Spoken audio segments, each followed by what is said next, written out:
Hi, I'm Kashay, and today I'm going to show you experiment number 1 from lesson 1 in the Water in Our World Science unit from The Good and the Beautiful.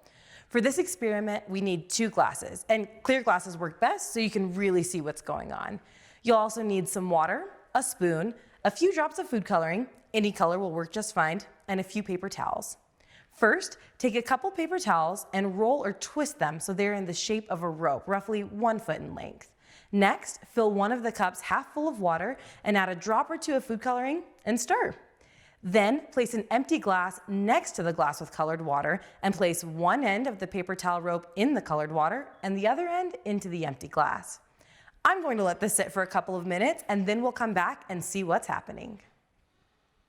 Okay, let's take a look. What do you notice about the paper towel?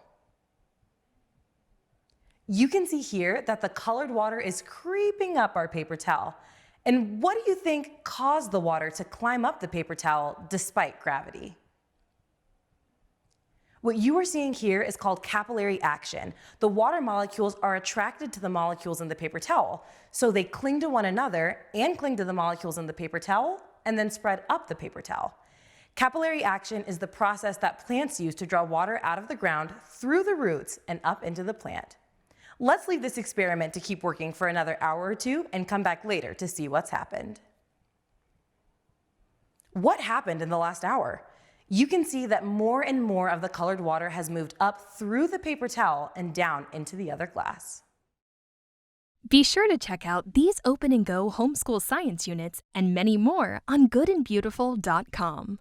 Also, download our free marine biology unit today.